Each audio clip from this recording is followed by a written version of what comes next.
À mon tour de remercier l'association pour m'avoir invité et pour m'avoir confié ce sujet qui est d'actualité, qui porte sur les biothérapies dans l'asthme sévère. Donc quand on a un patient qui a un asthme difficile à traiter, il y a toujours une démarche facile à suivre, toujours se poser la bonne question, est-ce que c'est un asthme?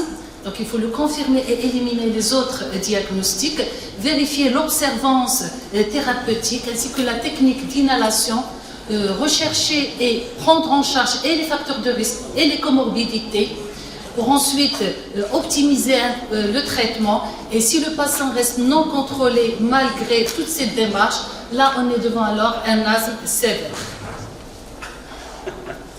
Et donc le diagnostic d'asthme sévère, c'est un diagnostic rétrospectif chez un patient qui a nécessité au cours de l'année précédente une forte charge thérapeutique à base de corticothérapie inhalée associée à un LABA ou une corticothérapie pérose plus de 50% de l'année pour qu'il soit contrôlé, ou il reste non contrôlé malgré ce traitement.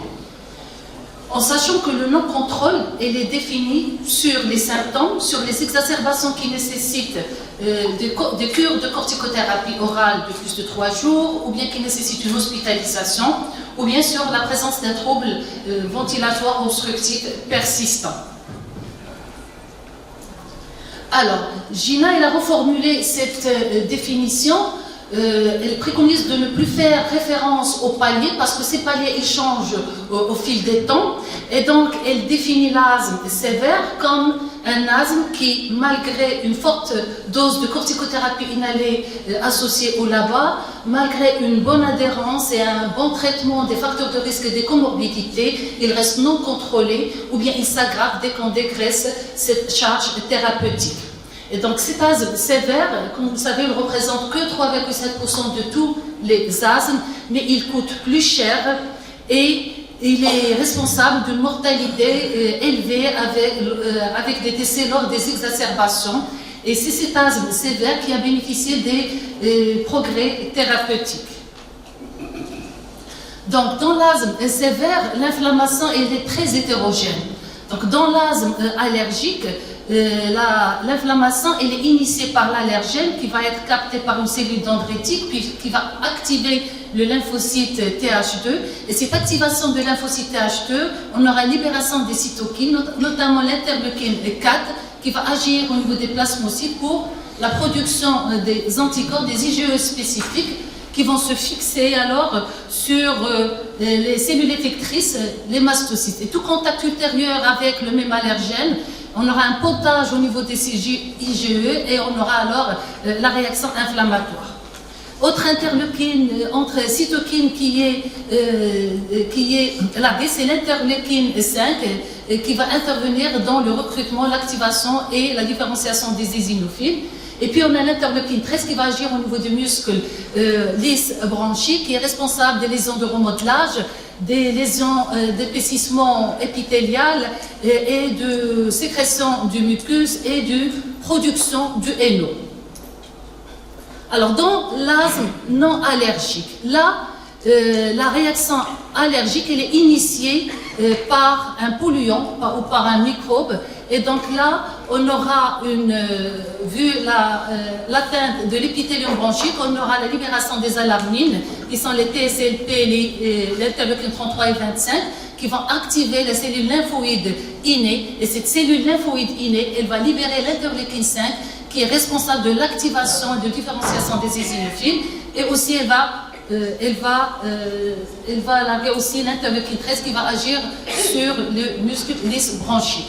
Et puis, on a l'inflammation qui est non T2, ou low inflammation.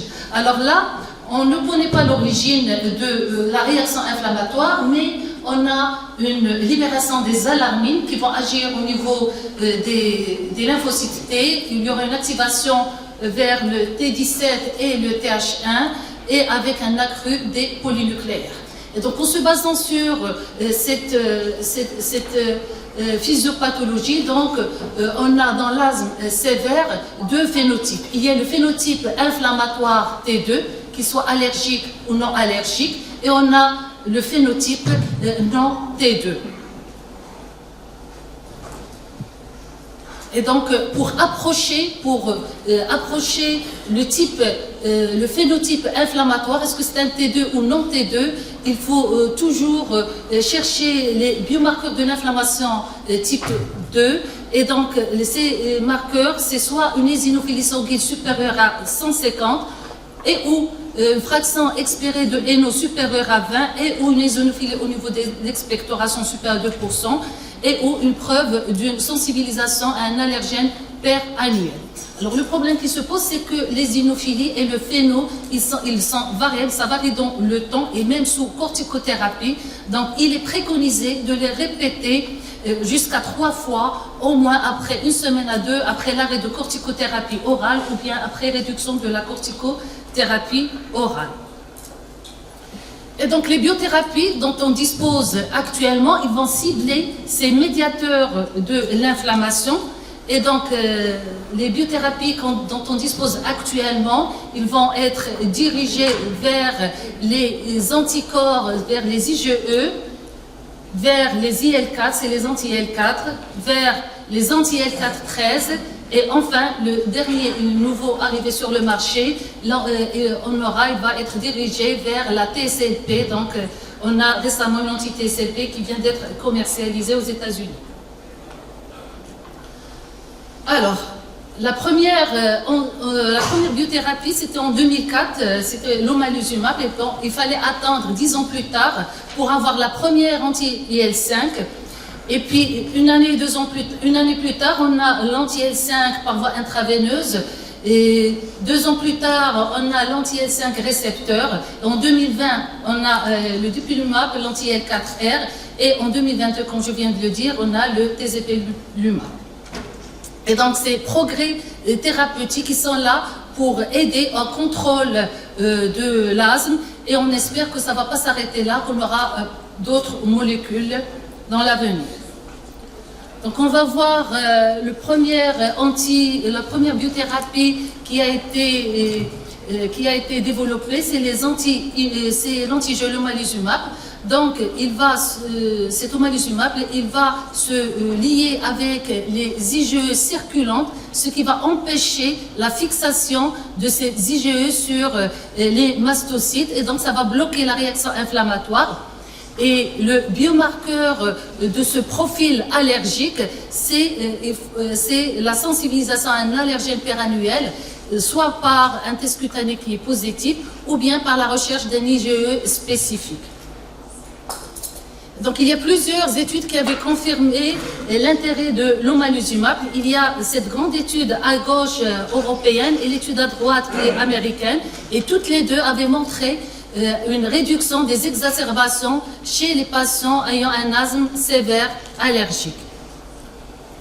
De même que l'omalizumab donc l'omalizumab a un effet positif sur les symptômes, avec amélioration des scores des symptômes et une diminution des traitements de secours. Par contre, sur l'effet d'épargne cortisonique, ça n'a pas été démontré dans les grandes études randomisées et contrôlées, mais cet effet a été retrouvé dans les grandes études observationnelles. Sur la fonction respiratoire, on a une petite amélioration, mais il n'est pas statistiquement significatif. Donc on passe à la deuxième biothérapie qui a été développée, c'est les anti-IL5 IL5 récepteurs. Donc on a 2 grandes familles, et ceux qui vont cibler, l'anti-IL5, donc on a 2 molécules, le mepolizumab et le reslemizumab, et ceux qui vont cibler le récepteur d'IL5 situé au niveau des éosinophiles. Et bien sûr, le biomarqueur, idéalement, c'est l'éosinophilie bronchique, mais il est difficile à avoir, donc soit lors d'une expectoration induite ou bien lors du lavage. Sinon, à défaut, on utilise l'éosinophilie sanguine. Et donc là aussi, le mepolizumab a fait l'objet de 2 grandes études. La première, il avait montré un effet sur les exacerbations. Il avait montré aussi que la voie sous-cutanée était meilleure que la voie intraveineuse. Et il a aussi un effet d'épargne cortisonique puisque ça a permis de réduire la dose de corticothérapie de plus de moitié dans cette étude. Concernant le reslizumab, il est donné selon le poids par voie intraveineuse et il a aussi démontré son efficacité pour la réduction des exacerbations et aussi pour l'amélioration de la fonction respiratoire. Et enfin, on a l'anti-IL-5 récepteur qui a une action directe sur le récepteur de l'interleukine 5 récepteur. Donc, on va avoir une action plus puissante avec une apoptose des éosinophiles. Et donc là, on a 3 grandes études. Il y a ces deux études qui ont été publiées dans la même revue la même année. Donc la première étude, elle avait montré une diminution des exacerbations de 28 à 36%. Et la deuxième étude, elle a confirmé cette réduction. Et en plus, elle a montré que le protocole thérapeutique d'administration tous les 2 mois était meilleur que tous les mois, ce qui facilite alors les modalités d'administration. Il a aussi démontré un effet d'épargne cortisonique puisqu'on a une réduction de la corticothérapie orale chez la plupart des patients. On a une diminution de moins de 75%. De même, et cette diminution, elle était parallèle à la diminution des exacerbations. Alors, la question qui s'est posée, c'est que, vu que ça entraîne une déplétion des polynucléaires, est-ce qu'on aura une toxicité plus importante? Est-ce qu'il y a des effets secondaires, notamment les infections parasitaires? Et puis, donc là, on a cette étude BORA qui a suivi les mêmes patients des 2 études précédentes durant 2 ans et elle a conclu à un profil d'innocuité et de tolérance. Et puis, la troisième agent biologique qui a été développé, c'est l'anti-L4-13, le dupilumab. Il va inhiber les voies de signalisation des interleukines 4 et 13. Et il a démontré aussi son effet pour réduire les exacerbations, mais seulement chez les patients qui ont une éosinophilie supérieure à 150 et qui ont un phéno supérieur à 25. Donc, c'est le profil T2 inflammatoire. Par contre, elle n'a pas montré un effet très positif sur les symptômes. Elle a montré aussi une amélioration de VMS et elle a aussi un effet d'épargne cortisonique puisque ça a permis de réduire de 70% et l'arrêt total chez des patients qui allait jusqu'à 48% versus 27% chez les patients, chez les placebos. Et dernier arrivé sur le marché, c'est le tezepelumab. Donc il a eu l'accord pour être commercialisé, actuellement commercialisé seulement aux États-Unis depuis janvier 2022. Et il a démontré un effet sur les exacerbations, et ce, quel que soit le taux d'éosinophiles, quel que soit le taux de phéno, et quel que soit le statut T2. Donc on peut le donner aussi bien chez le T2 inflammatoire que les non-T2. Et là, on a les critères d'éligibilité de ces biothérapies. Donc prescrire l'omalizumab, c'est à partir de 6 ans. Il faut qu'on ait une allergie qui est documentée chez un exacerbateur au moins une fois durant l'année précédente et avec un VMS inférieur à 80%. Prescrire l'anti-L4-13, c'est à partir de 12 ans. Et surtout, le profil inflammatoire avec soit une éosinophilie supérieure à 150 ou bien un NO supérieur à 20. Les anti-L5, donc à chaque fois qu'on a une éosinophilie qui sont supérieures à 300 et chez les exacerbateurs fréquents. Et le dernier, l'anti-TSLP, donc il est prescrit à partir de 12 ans et l'indication c'est dans l'asthme sévère. Alors, parfois, on a des patients overlap. Ils sont éligibles à plusieurs biothérapies. Par exemple, on a un patient qui est à la fois allergique, à la fois éosinophilique. Donc, quelle biothérapie il faut lui prescrire? Donc, là, on a un arbre décisionnel qui est très intéressant. Donc, il faut être sûr de l'asthme sévère. Et après, on a deux grands groupes. Le groupe asthme sévère avec corticothérapie journalière, qui prend la corticothérapie tout le temps, et l'asthme sévère sans prise de corticothérapie orale chaque jour. Donc, on va voir un peu plus proche. Donc, le premier groupe, donc l'asthme sévère qui ne prend pas de corticothérapie orale journalière. Donc, on fait une numération formule, on fait le phéno. Alors, à chaque fois, donc, on va commencer par la partie gauche. Donc, quand on a une éosinophilie supérieure à 1500, et bien sûr, après avoir éliminé les autres diagnostics, une infection parasitaire, un Sjogren-Strauss, là, il y a la place des anti-L5. Par contre, quand on a une éosinophilie au milieu entre 150 à 1500, donc on va revoir les biomarqueurs, on va revoir est-ce qu'il y a des conditions préexistantes, une allergie, et donc là, on peut donner soit un anti-GE, soit un anti-L4R, ou bien les anti-L5, ou un anti-TSLP. Par contre, quand il y a une éosinophilie inférieure à 150, donc là, on oublie les anti-L5 et on va se baser pour la prescription de la biothérapie sur le phéno. Si on a un phéno qui est bas et si le patient il a une allergie prouvée, donc on peut prescrire soit un anti-GE, soit un anti-TSLP.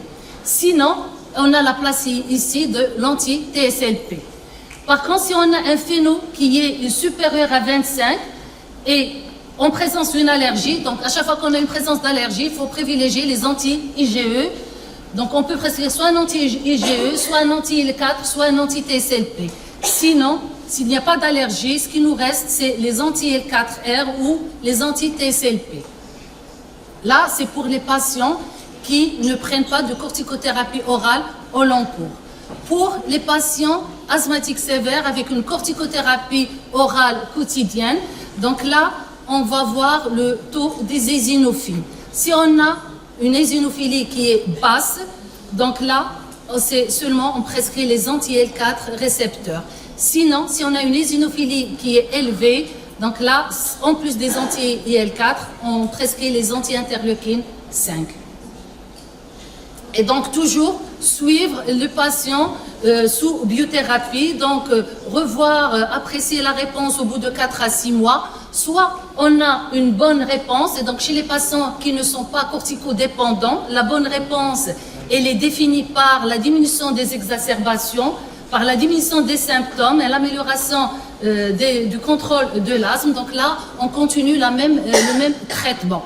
Chez les patients qui sont corticodépendants, la bonne réponse, elle est définie par la diminution de la dose de corticothérapie de plus de moitié, de la diminution des exacerbations, et là, on poursuit le même traitement. Sinon, il faut revoir le diagnostic, rechercher les comorbidités, arrêter la biothérapie, penser à switcher vers une autre biothérapie, et surtout, la décision doit être faite dans le cadre d'une concertation d'asthme sévère.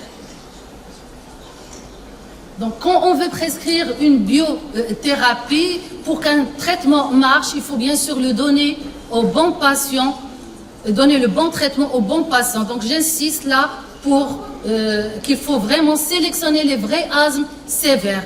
Et toujours, la biothérapie, elle est guidée par le type inflammatoire. Il faut définir les biomarqueurs et les cibles thérapeutiques qu'on veut atteindre. Et toujours, la décision doit être prise dans le cadre d'une réunion de concertation d'asthme sévère. Et là, j'aimerais partager avec vous l'expérience de notre centre à l'hôpital Moulay Youssef de Rabat dans la prise en charge de ces asthmes difficiles. Donc, comme vous le savez, depuis l'année dernière, on a la première biothérapie au Maroc, on a l'omalizumab. Donc, on a colligé 18 asthmes difficiles. Donc, toujours la même démarche. Est-ce que c'est le bon diagnostic? Si oui, donc, est-ce qu'il est observant? Prise en charge des comorbidités. Et là, on avait 7 cas qui n'étaient pas d'asthme sévère. Donc, on a diagnostiqué 2 Sjogren-Strauss, 2 bronchiolites constructifs, l'une dans le cadre d'une PR et l'autre dans le cadre d'une connectivite mixte, un cas d'ABPA, un cas de pneumopathie d'hypersensibilité et une autre maladie qu'on ne connaissait pas avant, Donc c'était la maladie systémique associée au IG4. Donc on est parti de 18 d'asthme sévère probable et l'asthme sévère n'a été retenu que dans 11 cas, dans 9 qui sont allergiques. Donc l'asthme sévère allergique, il représente 50% des asthmes difficiles. Et donc, nos 9 patients qui ont un asthme allergique, donc ils se répartissent, il y avait plus de femmes que d'hommes, avec un âge moyen de 48 ans, la plus jeune a 23 ans, le plus âgé 73 ans, et la plupart, ils avaient un âge qui a débuté à l'âge adulte, après 18 ans, et il y avait beaucoup de comorbidités, de facteurs aggravants chez ces patients, et ces comorbidités, il y avait beaucoup d'atteintes ORS, surtout la rhinite, il y avait beaucoup de RGO, d'obésité, on avait 2 cas d'urticaire spontanée chronique associés, et on avait beaucoup de comorbidités par patient. Par exemple, là, on avait une patiente qui avait 7 comorbidités entre HTA, syndrome d'apnée de sommeil, rhinite, RGO, obésité, donc on avait beaucoup de comorbidités par patient. Et le phénotype allergique, donc les pneumoallergies les plus incriminés chez nos patients étaient les acariens. Et le profil fonctionnel et clinique de ces patients, donc comme vous le voyez, donc on se basait sur le test l'ACT, le test contrôle de l'asthme. Donc c'était des patients qui avaient un asthme qui était non contrôlé, ils étaient très symptomatiques, exacerbateurs fréquents. On avait 2 cas qui faisaient des exacerbations chaque mois, et il y avait avec un VMS qui était bas. Alors, tous ces patients étaient sous association forte dose de corticothérapie inhalée associée à un bronchodilatateur. Et dans 3 cas, c'était associé à un antileucotriène. Dans un cas, à une théophiline. Dans un autre cas, un antileucotriène théophiline. Et chez une patiente, on avait cette corticothérapie inhalée avec l'ABA associée au LAMA et aux antileucotriènes. Et donc, on a commencé à administrer ce produit chez 7 patients. On a les 2 autres, ils viennent à peine de commencer. Et donc, durant les 3 premières injections, la surveillance, on retenait les patients pour la surveillance pendant 2 heures. Et à partir de la 4e, donc on les surveillait 30 minutes. Et à chaque fois, avant chaque injection, on évalue l'évolution clinique sur l'ACT, le nombre d'exacerbations. Et surtout, j'aimerais insister sur l'observance thérapeutique, parce qu'on avait des patientes que dès qu'elles commençaient à s'améliorer, elles commençaient à dégraisser ou changer ou arrêter leur traitement de fond. Et donc, sous traitement, on a eu une bonne évolution sur les symptômes et même la qualité de vie. Sur les exacerbations aussi, on a eu une réduction avec l'arrêt définitif de corticothérapie orale après 1 mois. Et puis, est-ce qu'on avait des effets secondaires majeurs? Donc, on n'avait que des effets secondaires qui étaient mineurs et qui ont régressé rapidement. Et puis, je ne sais pas, est-ce que j'ai encore le temps? Non, dépassé. Alors là, j'aimerais surtout insister sur cette patiente. Là, je vais présenter l'observation d'une patiente qui avait un asthme sévère non contrôlé et avec un retentissement psychologique. Elle avait une dépression anxiété qui était sous traitement depuis 3 ans. Elle avait un mauvais contrôle de l'asthme, elle était exacerbateur avec des exacerbations fréquentes, elle avait une activité limitée, n'avait pas de vie sociale. Et donc, on a cherché les complications de corticothérapie, donc on a trouvé l'ostéoporose, on a trouvé une insuffisance urинalienne qu'on a traitée. Et puis, dès qu'on a mis la patiente sous traitement, donc on voit qu'il y a une amélioration des symptômes, il y a une amélioration de la qualité de vie, elle a maintenant une vie sociale. Et sur les exacerbations et les cortisoniques, donc on a pu diminuer ces exacerbations et ne plus sous corticothérapie orale. Donc je termine cette présentation par... donc on a eu des résultats satisfaisants avec l'omalizumab chez nos patients. Donc ça a permis d'avoir une bonne qualité de vie, ça agit aussi sur les symptômes avec réduction des exacerbations et une bonne tolérance clinique. Je vous remercie.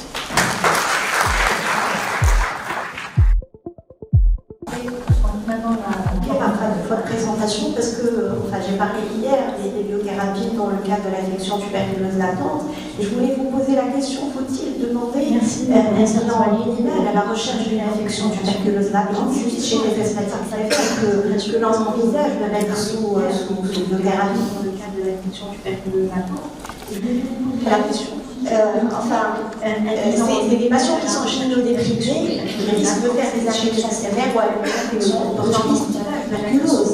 Donc, dans le cas du bilan initial, est-ce qu'il faut éliminer une infection tuberculeuse latente chez ces patients sévères qui seraient éventuellement candidats à une biothérapie, comme pour les biothérapies dans le cadre des maladies inflammatoires chroniques, PMR, etc. Dans le bilan de ces patients, donc généralement on ne cherche pas à éliminer une tuberculose, une infection latente. Généralement on fait un bilan exhaustif, donc on fait systématiquement tous les patients avec un scanner thoracique avec un bilan complet à la recherche d'autres diagnostics différentiels, mais on cherche dans pas le bilan de ces patients. Donc généralement on ne cherche pas à éliminer une tuberculose, une infection latente, mais généralement on fait un bilan exhaustif. On fait systématiquement tous nos patients des scanners thoraciques avec un bilan complet à la recherche d'autres diagnostics différentiels, mais on ne cherche pas vraiment la tuberculose chez ces patients, qu'elle soit latente ou patente. Est-ce que vous permettez que je réponde? Donc, je voulais vous dire, c'est vrai, le mécanisme n'est pas du tout le même. C'est des anti-TNF alpha, et nous, on n'a pas l'habitude, dans ce cas particulier, d'aller rechercher. Mais là, vous avez peut-être raison, ce sont des malades qui sont à charge cortisonique très importante, parce qu'ils prennent des corticoïdes. Alors, à ce moment-là, il faut peut-être dans un milieu endémique, quand il y a un pourcentage, le chercher. Mais si on est hors de ce phénomène-là, avant, chez nous, M. Bartal peut vous le dire, on hospitalisait ces patients qui prenaient des gens. Ils étaient contaminés par les tuberculoses. Mais maintenant, au Maroc, voilà, en Tunisie, l'endémie a changé, parce qu'on en a discuté hier, on est devenus des zones de transition épidémiologique. Donc il n'y a absolument aucun risque pour ces malades-là d'attraper une tuberculose s'il n'y a pas une leçon de contact. Mais le problème serait la corticoïde qu'ils ont préalablement pris, mais pas ce traitement-là, parce qu'il a une cible tout à fait différente des anti-TNF. Là où vous avez des traitements, ce sont des avec ce traitement-là, les malades qui ont la sévère, il y a une amélioration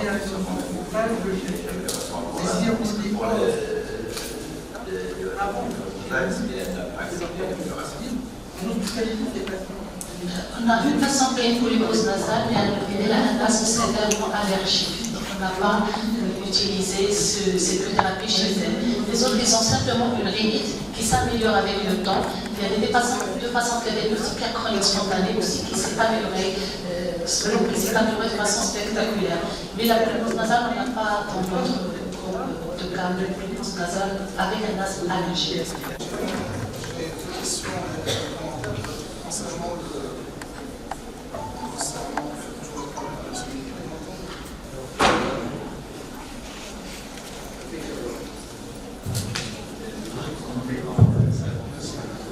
Le commentaire que je veux faire, c'est le pourcentage de cette pathologie, l'asthme sévère. Il faut dire que c'est une minorité de patients. Donc il ne faut pas qu'on sorte ici disant que c'est le gros lot de patients, or c'est l'inverse.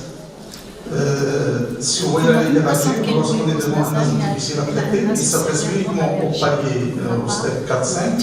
Et dans ce step 4-5, qu'on va faire la démarche pour arriver à diagnostiquer l'asthme sévère. Donc il faut dire que c'est une minorité et il faut savoir la gérer de façon très pertinente en se basant sur une checklist d'examen, comme vous venez de dire, pour écarter, et d'ailleurs je vous félicite de présenter quelques diagnostics différentiels qui ont été soulevés. Imaginez ce qu'on avait indiqué le omalizumab dans la neuropathie d'hypersensibilité, c'est l'échec. Et donc on va incriminer le produit. Donc je pense qu'il ne faut pas tomber dans l'excès et incriminer le produit pour son non-efficacité, alors qu'il fallait faire une démarche rigoureuse pour faire un diagnostic correct. Ça, c'est un commentaire, un message que je veux transmettre. J'ai deux questions qui risquent de se poser en pratique quotidienne, et d'ailleurs, c'est fréquent. C'est l'association Rénid-Asm. Rénid-Asm, si on considère que la Rénid est une comorbidité, je pense qu'il faut la gérer sur la littérature. Alors, quelle est la place des ministères spécifiques avant l'asthme sévère, c'est ma question. Et dans ce système on va faire la démarche pour utiliser ce traitement de la rénine spécifique parce qu'on sait que c'est efficace. Et il faut savoir la gérer Et puis, ma deuxième question, l'association nationale urticaire. Vous savez que l'AMM est ciblée dans l'urticaire. Et d'ailleurs, lorsqu'il y a la suffisance des deux, est-ce que c'est le protocole? Est-ce que c'est un protocole différent? Quels sont les diagnostics différentiels qui ont été soulevés de façon séparée? Imaginez si on avait indiqué qu'il y avait une urticaire chronique associée à l'asthme sévère. Donc, généralement, quand on traite l'urticaire chronique, c'est 6 mois de traitement. C'est pas le même schéma thérapeutique, c'est 300 tous les mois, pendant 6 mois, généralement pendant 6 mois. Ce n'est pas le cas pour l'asthme sévère où le traitement il dépend des doses des IgE, où la dose n'est pas la même, et même la durée n'est pas la même. C'est l'association Rénid-Asm. On a un recul maintenant de 6 mois, l'urticaire a régressé, donc on continue à leur donner le traitement pour leur asthme sévère. Alors, quelle est la place des La deuxième question, ça concerne l'immunothérapie spécifique. Est-ce qu'on a le droit d'aller avant le utiliser ce traitement de la rénine spécifique parce qu'on sait que c'est efficace en matière de. Je ne vais pas vous répondre. Et puis, ma deuxième question, l'association d'asthme urticaire. Vous savez que l'AMM aussi est une urticaire. Lorsqu'il y a l'association des deux, est-ce que c'est le même protocole? Est-ce que c'est un protocole différent? Est-ce que tout à l'heure j'ai arrêté de pathologie où c'est séparé? Concernant la psychothérapie, ce qui est conseillé de faire. On avait 2 patientes qui avaient une urticaire chronique associée avec l'asthme sévère. Généralement, quand on traite l'urticaire chronique, c'est 6 mois de traitement. C'est pas le même schéma thérapeutique. C'est 300 mois pendant 6 mois, généralement pendant 6 mois. Ce n'est pas le cas pour l'asthme sévère où le traitement dépend des IgE où la dose n'est pas la même et même la durée n'est pas la même. Et chez ces patients, on a un recul maintenant de 6 mois, l'urticaire il a régressé, mais on continue à donner le traitement dont j'ai parlé. Donc la corticothérapie orale, la deuxième question, ça concerne l'immunothérapie spécifique. À chaque fois que se sentait c'était qui prenait le traitement. Elle n'était pas sous traitement d'une corticothérapie au long cours prescrite par an. Donc dès qu'elle s'est sentie améliorée, ne présentait plus d'exacerbation, c'est d'elle-même qu'elle arrête le traitement. On n'a pas encore touché au traitement de fond chez ces patients. Généralement, c'est à partir de 6 mois qu'il faut continuer la corticothérapie.